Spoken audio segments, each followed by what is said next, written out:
La décarbonation de l'Europe nécessite la construction du réseau électrique dont nous avons besoin afin de connecter les énergies renouvelables à nos logements et usines. En parallèle, les impacts désastreux du changement climatique tels que les fluctuations de température, les inondations, la sécheresse et les incendies de forêt s'intensifient et s'accélèrent. Afin de se préparer à ces impacts, le réseau électrique doit s'adapter et devenir plus résilient. Un objectif ambitieux. Mais comment peut-on l'atteindre ? Voici adaptation et résilience. Un réseau électrique à l'épreuve du changement climatique. Prenons l'exemple des inondations. Elles peuvent être causées par des précipitations plus fortes, plus fréquentes et imprévisibles, qui inondent les voies fluviales et les zones urbaines, ou par des précipitations qui surviennent après des périodes de sécheresse. L'Allemagne et la Belgique en 2021, ou l'Italie et la Croatie en 2023, comptent parmi les exemples les plus récents en Europe. Plus d'un quart de la capacité de production d'énergie en Europe risque d'être affectée par des inondations si la température augmente de 2 à 3,5 degrés Celsius. Ces inondations peuvent aussi endommager les lignes électriques, les sous-stations et les barrages hydroélectriques ou affecter les systèmes de refroidissement nécessaires à certaines sources électriques. 2 years ago, one of our Belgian substations at Pepinster was quite damaged via floodings. And last year we had another substation in Flanders that was also quite damaged. And therefore we are also analyzing what is the asset design we need in the future to be able to cope with hot weather, with floodings or with storms.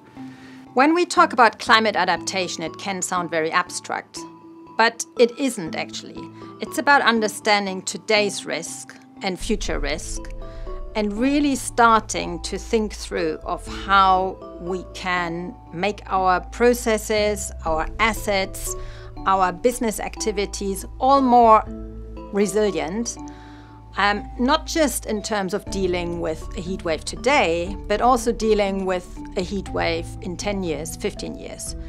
La bonne nouvelle, c'est que nous sommes capables de construire un réseau électrique résistant à l'épreuve du climat. En évaluant les risques climatiques à une échelle locale, nous pouvons mettre en place des solutions sur mesure et innovantes, telles que le déploiement de systèmes de détection d'incendie, le renforcement du réseau électrique existant ou l'enfouissement des câbles électriques. Ces stratégies peuvent aider à atténuer les effets de tempêtes, d'incendies ou de neige abondante et doivent être renforcées et appliquées le cas échéant. Nous pouvons également gérer le réseau électrique plus efficacement. Les technologies de réseaux intelligents fournissent aux opérateurs de réseau plus d'informations et de données.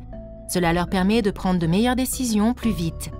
Les opérateurs de réseau peuvent alors réagir rapidement à des conditions météorologiques soudaines, fluctuantes ou extrêmes et maintenir le réseau électrique actif.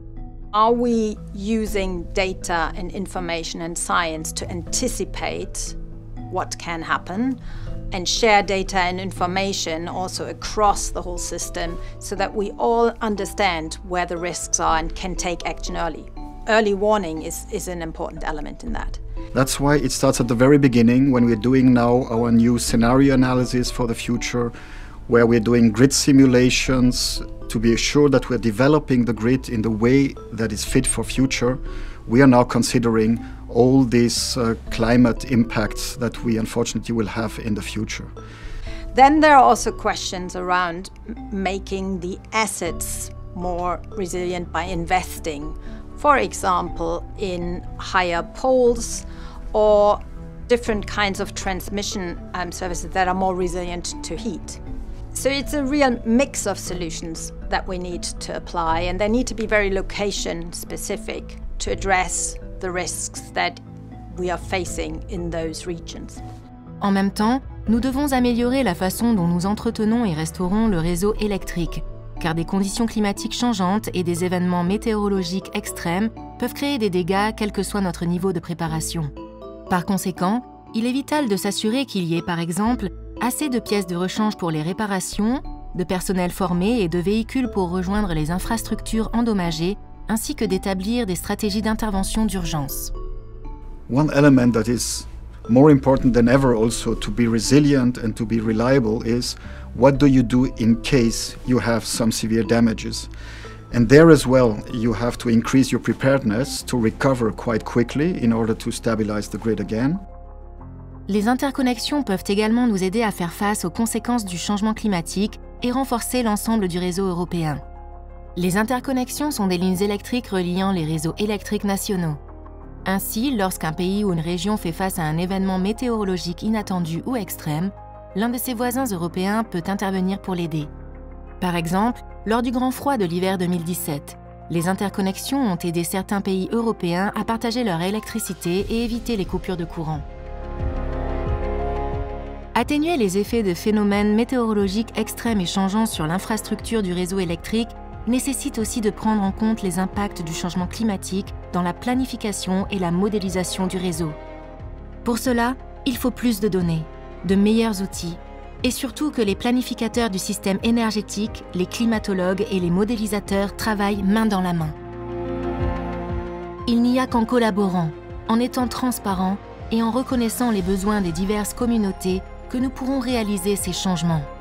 RGI continue de s'informer activement et de s'engager avec ses partenaires et ses membres au fur et à mesure de l'évolution de ce sujet. Pour plus d'informations sur l'adaptation au climat, la résilience et le réseau électrique, rendez-vous sur notre site web renewables-grid.eu.